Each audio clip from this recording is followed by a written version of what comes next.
So, Zahida, what's your cultural or ethnic identity?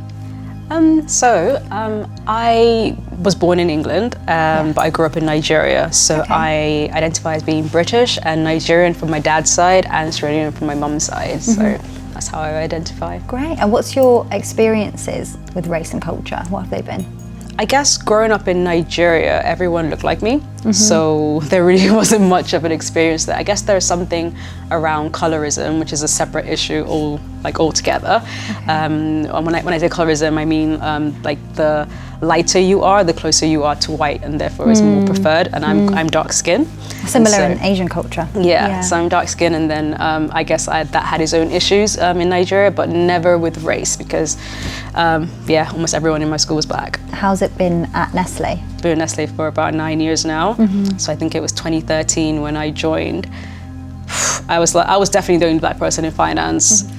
And so I was just like, okay, I'm just gonna have to repeat what I did at Harvard in college. I'll just, not really be myself because I don't know how to be myself because whenever you act like how you act at home or anything, people just didn't understand, and it could be basically I had to change who I was or hide who I was, actually not change, just hide that part of myself.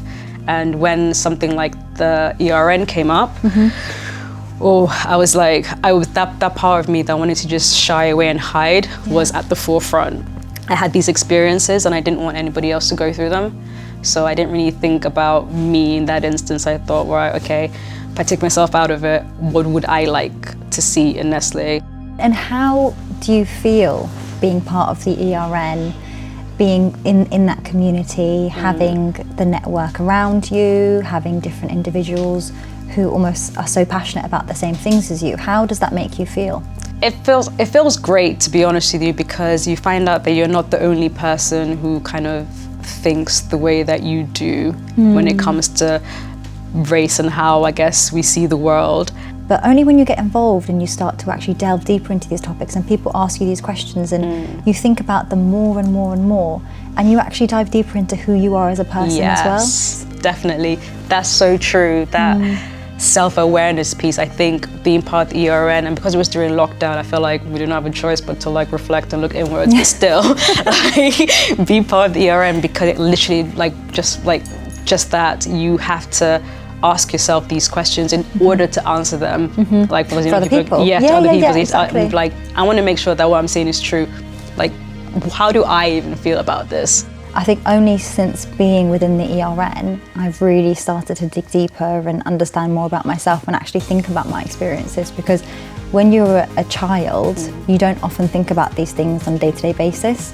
You don't think, oh, actually, similar to a lot of people's experiences, oh, actually, I'm the only brown person in my class, or I'm the only Muslim in my class. Oh, I'm getting asked loads of questions, but people always must get these questions, People think that the ERN is just about educating and just about teaching people what people's experiences are or how they can educate themselves. But I think a lot of it is actually, as you said, getting involved, volunteering, but making sure that they're in the crux of everything. So all of the different streams we have, it's not just about educating, it's about recruitment, it's about talent retention. There's so many different things that fit within the scope of the ERN.